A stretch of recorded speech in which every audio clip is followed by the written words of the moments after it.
শরীয়তপুরে জমি সংক্রান্ত বিরোধের জের ধরে কুয়েত প্রবাসীর ঘরবাড়ি ভাঙচুর, লুটপাট সহ আহত এক। স্টাফ রিপোর্টার এবিএম জিয়াউল হক টিটুর পাঠানো তথ্যচিত্রে বিস্তারিত দেখুন ডেস্ক রিপোর্টে। শরীয়তপুর সদর উপজেলায় জমি সংক্রান্ত বিরোধের জের ধরে মোহাম্মদ আবু আলিম শেখ নামের 50 বছর বয়সী এক কুয়েত প্রবাসীর ঘরবাড়ি ভাঙচুরের অভিযোগ পাওয়া গেছে।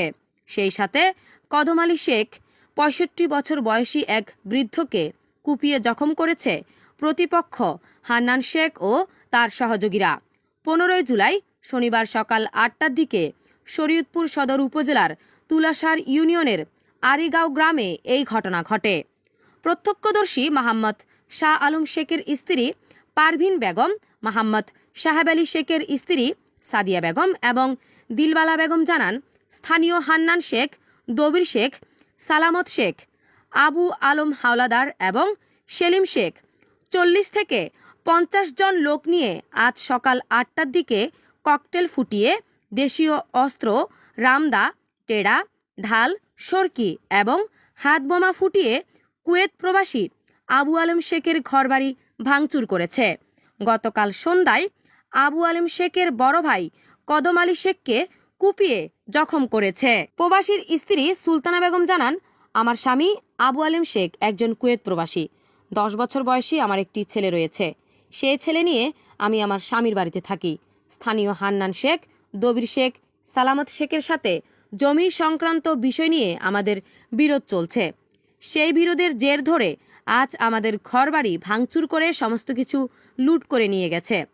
আমার ভাসুর কদম আলী শেখ বাদী হয়ে জমি সংক্রান্ত বিষয় নিয়ে চিকন্দি দায়রা জজ আদালতে একটি দেওয়ানি মামলা করেছে।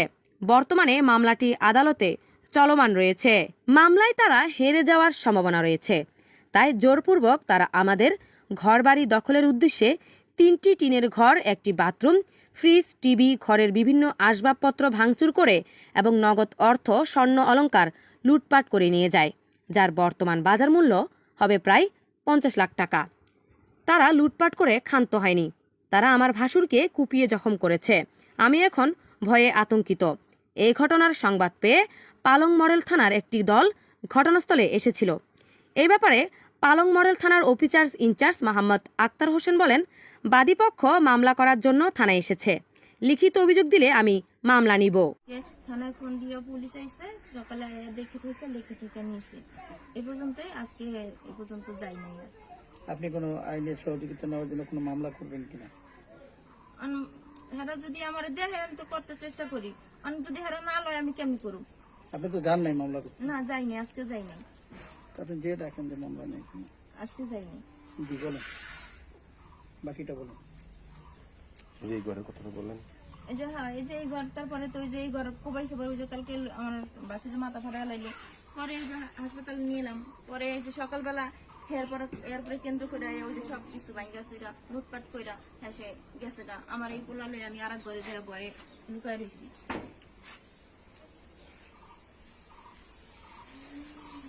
আচ্ছা, যারা এই ঘটনা ঘটাইছে তাদের কি দাবি করছেন? তাদের বিরুদ্ধে আপনি কি চান? যে আইনি সহায়তা, যেহেতু আপনি থানায় এখনো যাননি, তাদের কি দাবি করছেন? তাদের বিরুদ্ধে কি আইনি শাসন? হ্যাঁ, আমি তাদের বিরুদ্ধে আইনের শাসন চাই, যাতে আমি সঠিক বিচার পাই।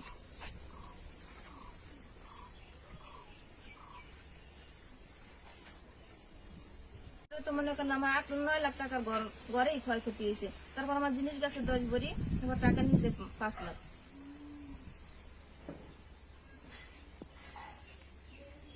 টাকাটা আমার স্বামী নিজের টাকা দিয়ে এটা কিনছে। কিনার পরে হেরা দলিল আছে আমাকে, তারপরও হেরা ওই যে রিপোর্ট অনুযায়ী হেরা ওই যে ওইটা বিল্ডিং উড়াইছে, দখল করছে। এখন হেরা কয় এটি সব হেগো সম্পদ। এই বিল্ডিং করার সময় আপনাকে বাধা দিয়েছিলেন? হ্যাঁ, বাধা দিছিলাম, বাধা মানে নাই। তারপরে আমরা এই যে 44 কেসও করছি। 144 কেস করছি। এখন কইতাছে যে হেরা বড় হইছে কি, মানে সাবেক কইলো 202 আর ওই হাল হয়েছে 228। তাহলে 202 তো কেস হইব না, হালে এর দিছে। কিন্তু হেরা কইতাছে 28 দাখিল চাপে 28 কেস হয়েছে, এর মধ্যে হয় নাই। এক হইলো মিথ্যা কথা কই হইলো, এই যে কেসটা ই করছে, এই জুলুম কইরা হইলো এটা করছে। আপনি তো জায়গা কিনছেন, এটা কত লাগে? এটা হইলো 202। 202 হ্যাঁ। আর এই যেখানে বিল্ডিং করছে এটা কত? মানে বিলিং করছে এটাই 202, এটাই কিনা সম্পদ 202। এখন বর্তমান হয়েছে 228 হয়েছে। তাহলে ওই যে কেস যে করছে 144 228 কইছে। এখন হের লেগে কইতাছে যে 228 কইছে ওই চকে দাগে, এটা তো 228 না, এটা 202। এখন যে সাবেক দাগ এটা তুইলা ধরে নাই। এখন এই নামেন না এই যে গরু ডাইছে আপনারা কি এই আশেপাশে? ভাই বাড়ি রে। আচ্ছা ওই এই যে আপা যে কথাগুলো বললো এগুলা কি সত্যি?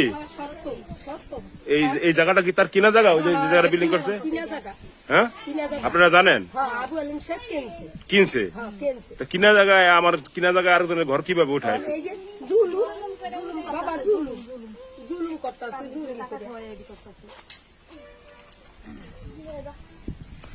এখন আমাকে যদি আবার কেউ থাকতো তাইলে আমার জুলুমটা করতে পারতো না। এখন আমাকে পুরুষ লোক নাই পাইতে, আমাকে দেখবো কে? আমি মহিলাকে কথা কে হইনি।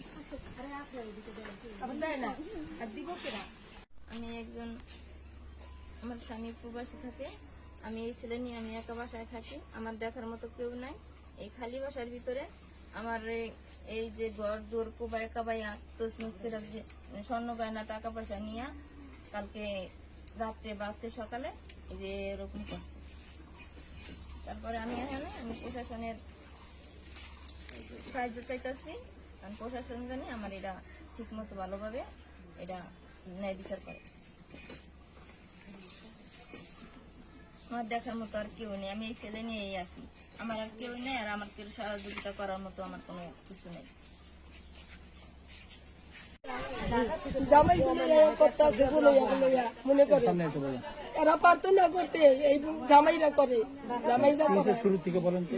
জামাইদের করে মানে আমি ঢাকাইছিলাম সকালে ঘটনার খবর নিয়ে আমরা আমাকে ছেলেদের চাইছি আর এই অবস্থা দেখি এই যে ঘরে একটা হিসাবে তো আশ্রয় দিতে দেন, আশ্রয় দিলে হে হলে হ্যাঁ পক্ষবাদী কারা করে এগুলো কারা করে? এই যে জুলুম করে উঠেছে এরা। ওই যে এই বিল্ডিংটা দেখতে জানাম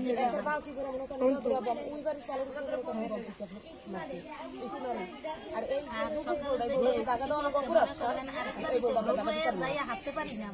এই ঢুকছে, এই ঢুকতে মনে করেন এই কুবাই একটা ঘরের তোলে মালামাল যাচ্ছি সব বাইক করে নিয়ে গেছে। কতগুলা বোম মারছে? বোম মারতে প্রায় 2 বালতি বোম নিয়ে আইছে, বালতিতে করে মনে করেন এই সন্ধ্যের জিনিস বালতিতে করে বোম আনছে। এই বোমটা কারণ এই বালা থেকে নামার সময় মনে করেন ঘুরাইতে পুরো রাস্তা ক্লিয়ার করে। এই বোমের ভয়ে মানুষজন কাছে 8-10টা এই কম্বল ওই বারে আলমারি কারা ফুটাইতে ফুটাইতে আছে বোম?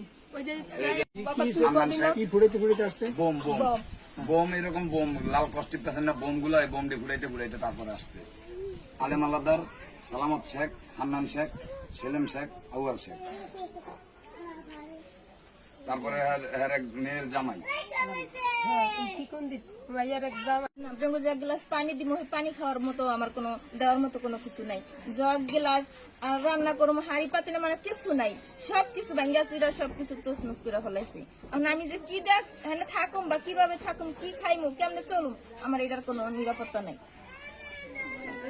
আপনারা কি হুমকি দামকি দেয়? হুমকি দামকি দেয়, হ্যাঁ দেয়, হারা হুমকি দামকি দেয়। আর মুখে দুনিয়ার বন্ধ পাইছে করে গালাগালি তোলা তুলি করে দৌড়াইছে। আমি যেখানে আছি আমার জানের কোনো আশ্রয় নাই। বাড়িতে একটা পুরুষ মানুষ নেই, পুরুষ মানুষ আমার অনেক হুমকি হামকি দেয়, অনেক আবল তাবল করার কথা কয়। করে ইসলামী উভয় পক্ষে সাইন নিল না, কোন কারণে নিল না আমি জানি না।